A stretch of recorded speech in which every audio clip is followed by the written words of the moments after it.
Hello, everyone, and welcome to the Flow Over Fear podcast, where it is our mission to help you to rise above fear and realize your ultimate potential in leadership and life. I'm your host, Adam Hill, and it is my goal to share with you the human side of high performance. My guests share their experience with fear, anxiety, struggle, challenge, and most importantly, despite all of it, how they rose above it to achieve incredible results. So, if you're ready to rise up, let's get started. Hello, everyone, and welcome to this recap episode of Flow Over Fear, where I'm going to share some of the golden nuggets that I learned from Eric Beach, who has been one of my best friends for the last few years. Ever since I met him, I knew that I wanted to get to know this man a lot better because I knew that he could influence my life in a lot of ways. And I remember that, as I learned to get to know Eric, and as I got to know Eric, I realized that we had so much in common. And yet I knew, in looking at his experience, I knew that he had so much more life experience than I did, and so much more that he's, I feel he's overcome. And I think as people who've, become addicts or struggle with mental health issues, there's a lot of comparisons that go on. And I find myself doing that too, where I look at somebody else and I almost think that I'm not worthy of having mental health issues. I'm not worthy of having anxiety because I see somebody else experience it. And I think to myself, wow, well, they've gone through so much. I don't even deserve to have this emotion. But that's one of the first things that didn't even get said during this interview that I realized that I continue to learn is that, our feelings are valid when we feel them because they are our experience. And if we're going to heal from them, we have to acknowledge them as real, as part of our experience. And that is one thing that Eric touched on. I think that was very, very poignant and excellent, was that trauma is, really anything that leads to upheaval in your life. And that could be anything. I mean, it could be going to war. It could be experiencing war and experiencing death, experiencing the horrors that come from fighting in battles, or it could come from the battles we face internally. That kind of trauma exists. And that's one thing that Eric did bring up a bit. And I thought that was powerful. What he ended with was, regardless of what's going, one thing that he would say to his younger self, his younger self that was going through all the pain and all the suffering and all of the trauma, he would just say, just keep putting one step in front of the other. It was an incredible example and corollary to his experience as an Ironman athlete, where he was pushing through the marathon and trudging with one foot in front of the other, trying to get to the finish line in time to finish before the cutoff. And he made it, but he made it by just putting one foot in front of the other.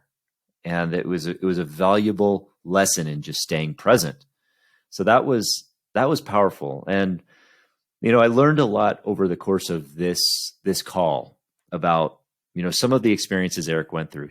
He's lived a very full life that has included a lot of trauma, a lot of post-traumatic stress, and that some of those things don't always go away, but we can learn to recover, and we can learn to even rise above them and face them with a better attitude and a better mindset.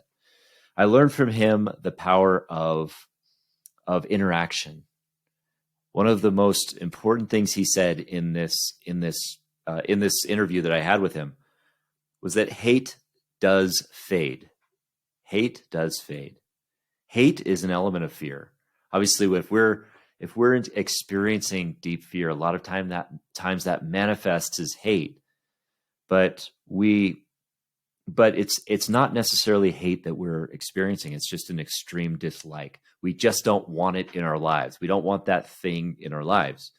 I mentioned in the interview about an extreme dislike for Limburger cheese. I don't even know if that's how you pronounce it.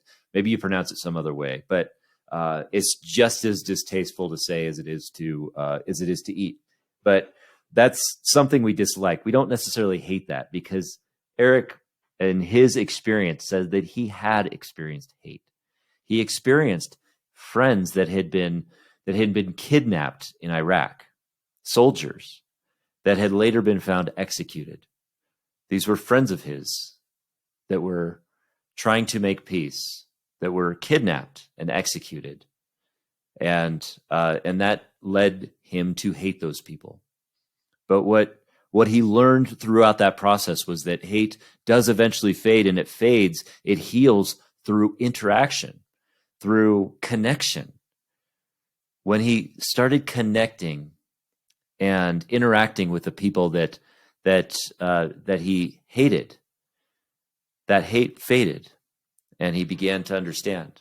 And there is an important lesson in that. In rising above fear is: are you afraid of those interactions with people? Are there people that you're saying you hate, or even that you dislike, just because you're afraid of the interaction that you're going to have with them? Maybe there's a way in which you can connect with those people, and but then again, I mean, maybe there's boundaries that you need to set because those people are toxic, and that's a balance we need to find. But ultimately, if there's a reason that we're hating people, there's some reason behind that, and we need to look at that. Sometimes interacting with that helps. We can also one other thing that I learned from Eric is that we can learn from our vices. Things when we're addicts. Myself, I'm an alcoholic, recovering, of course. Eric also got into alcoholism and used heavier drugs.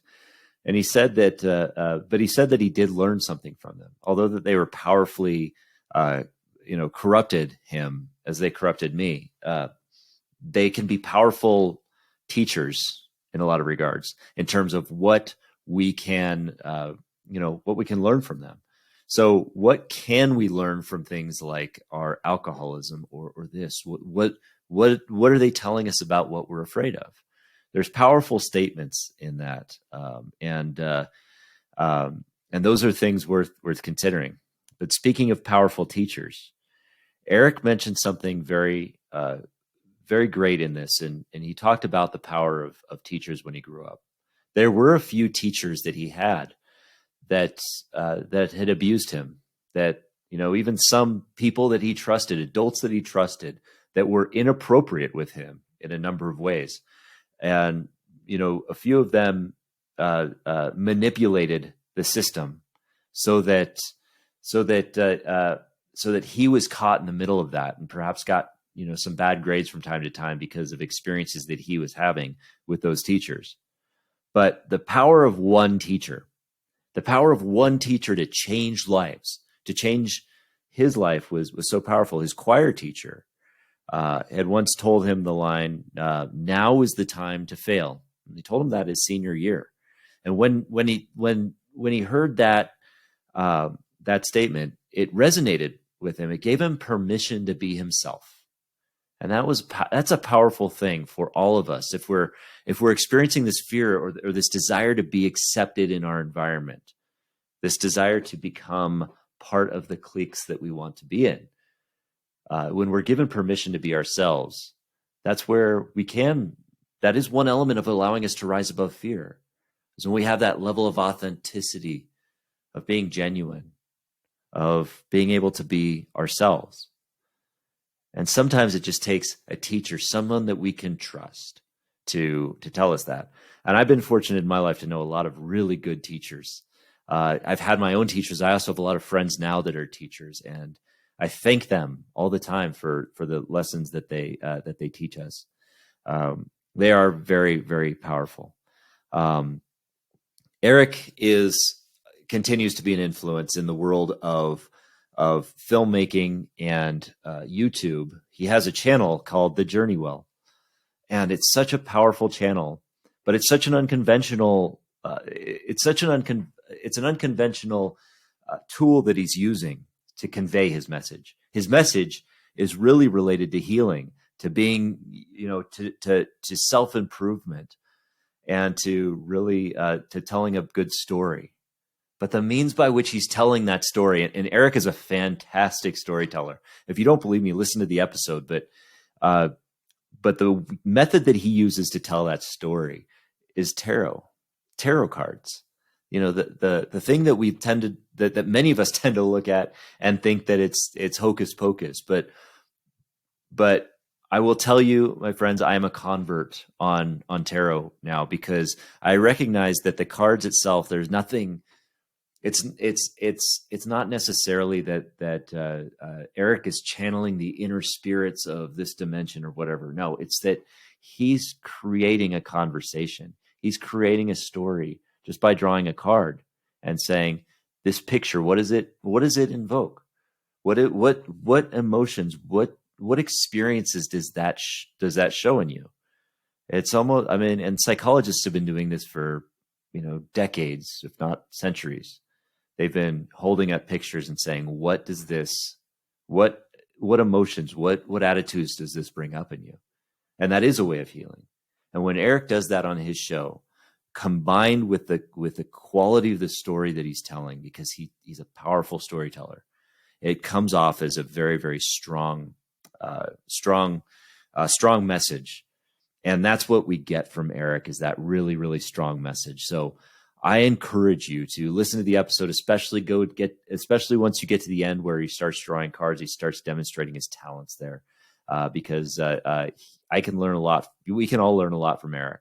I have learned a lot from Eric, and that's why he's one of my best friends and mentors. So give the show a listen and enjoy it, and give Eric a follow. Follow him on YouTube. Follow him at The Journey Well. And until next time, we'll be talking to you soon.